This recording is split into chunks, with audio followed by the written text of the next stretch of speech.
So what's up mga buddy, no? So ngayong today's video mga buddy, bubuksan natin to. Ano to? Microscope daw, electronics, pang electronics, no? Electronic shop na microscope. So tingnan natin mga buddy kung okay ba talaga siya, at saka syempre re-review natin, no? Okay, so buksan muna natin mga buddy.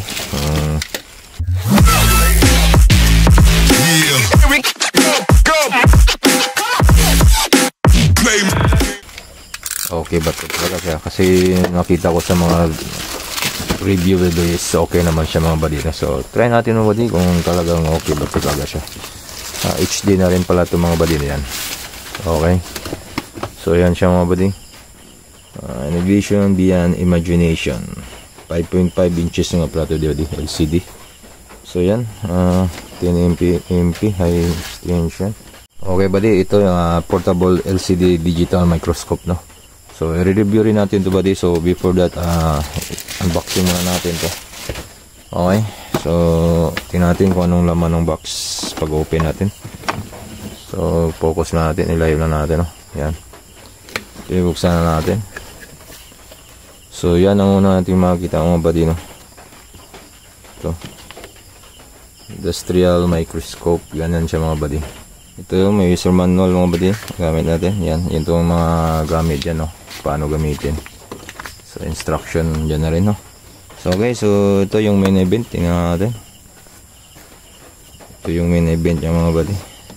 So mamurahin lang to buddy, no? Pang ano na natin sa ating pagre-repair, no? Ito, kunin natin. So ito siya mga buddy. Yan. So ito yung LCD nya, display, no? Okay, so tingnan pa natin kung ano pang. So nandito yung camera ata nya, no? Sa baba. So titingnan natin kung ano pang mayroon dito sa loob ng box. So ito yung sa loob ng box mga buddy, no? Stand nya. Yan. Ito yung bali pag ganun siya mga buddy, no? Yan, pag ganyan siya. Tapos ano ba, screwhan pa siguro ito, no? Ganyan. Ito lang screw to.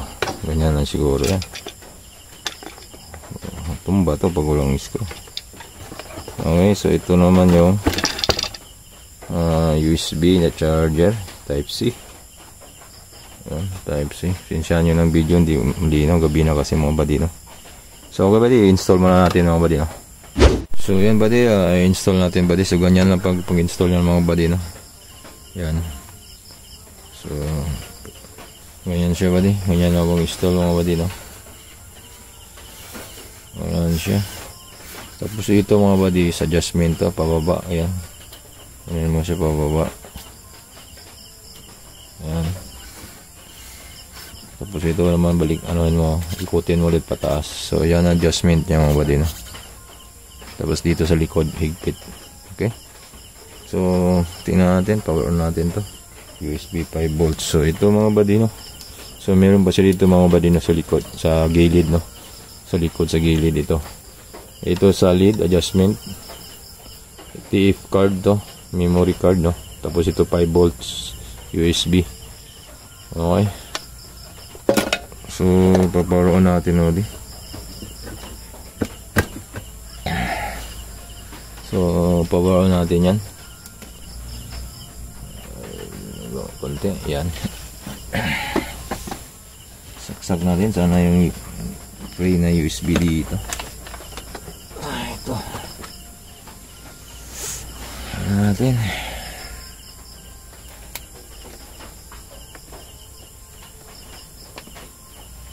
Type C.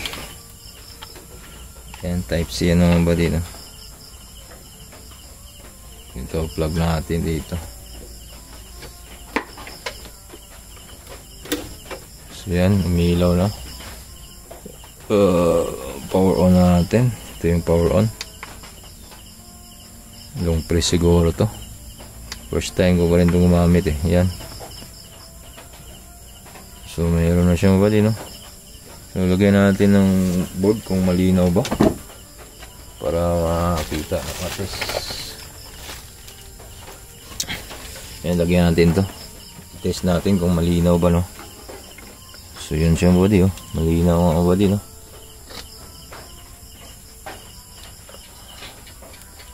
Ayan, oh.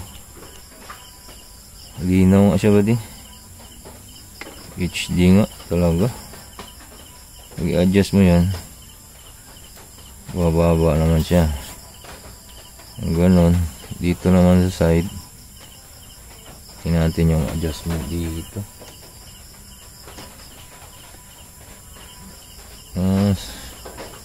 Ihina yung ano ng ilaw, no? Adjustment sa lead yan eh. Sana yung adjustment dito sa lead. Adjust natin. Ito na yung ilaw na yan. Tapos ito naman ba di focus ba di, no? Ayan, no? Focus to dito. Ayan. Ayan, no? Focus. So okay na siya ba di, no? Ganda, no? Yan, ito naman dito sa baba, ano to, focus, ano to, zoom. Ito ba di zoom?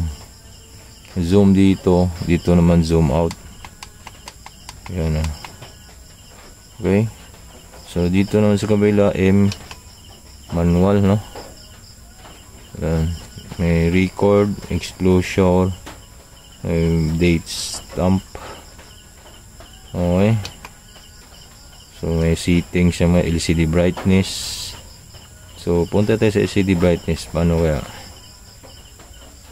LCD brightness dito siguro down. Yan, LCD brightness. Tapos okay. Yan, may off 30 seconds. Ano pala to? LCD time pala to, 30 seconds, 1 minute, off. Yan, off lang natin yan. May auto power off, frequency, language, date and time. So may resolution din siya dito mga buddy.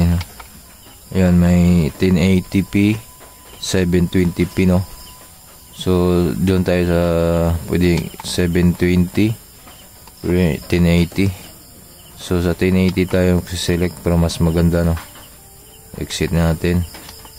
So yan siya mga yung 1080p na resolution, no?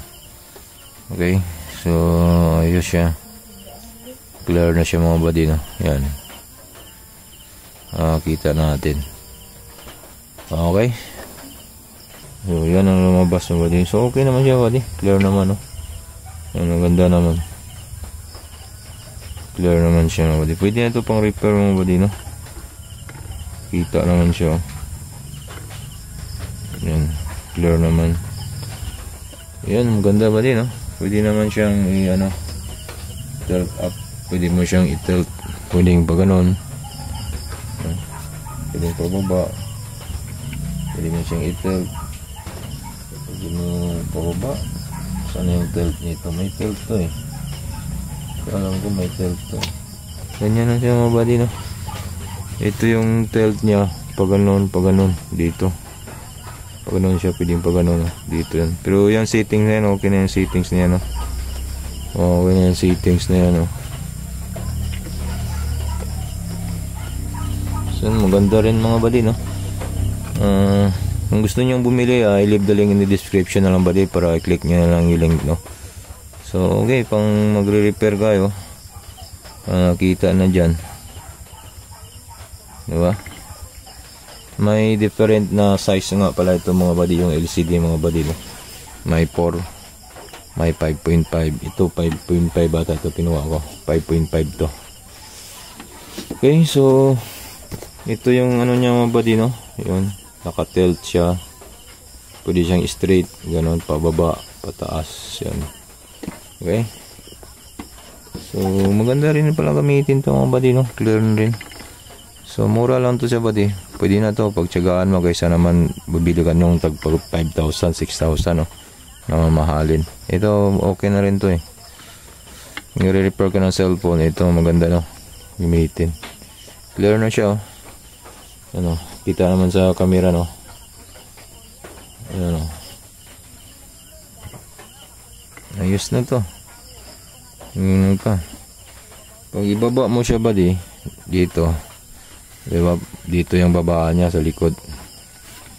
Try natin Yan. Baba siya, diba? Pag bababa siya, syempre mag-a-adjust ka naman sa focus. Tingnan mo, hindi na siya naka-focus, diba? So, dito naman yung adjustment niyan, focus, yan. Yan Yan. Yan naman siya. Adjust. Ito yung adjustment ng focus Yan. So, masyado namang mababa, no? Pag magsulda ka, medyo mahirap.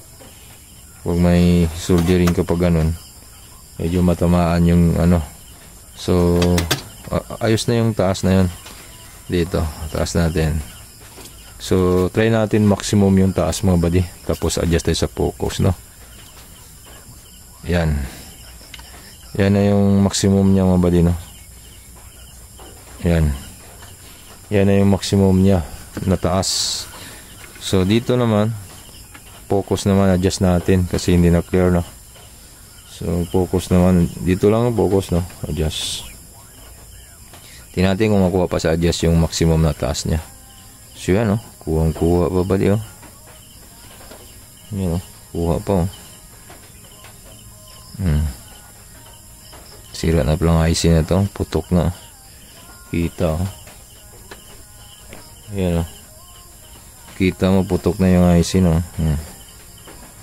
So, pag magsolda ka nyan, ayos na. Kasi tangkad na. Pwede ka na magsolda dyan. So, ayos din pala ito mga buddy. Digital microscope. No?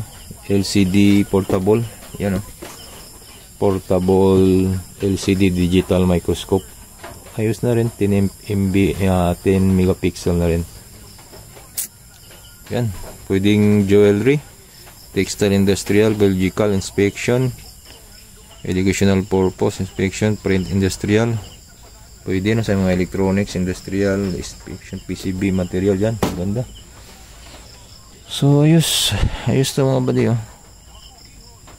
Kita nyo mga buddy, diba? So yan. So kung gusto nyo bumili nito buddy, I leave the link in the description para i-click nyo yung link na yan. Okay, so thank you for watching. Please subscribe for more video like this. Sa mga review, unboxing, DIY, electronics repair, no? Yan ang mga video natin. So God bless. Peace yo. Bye-bye.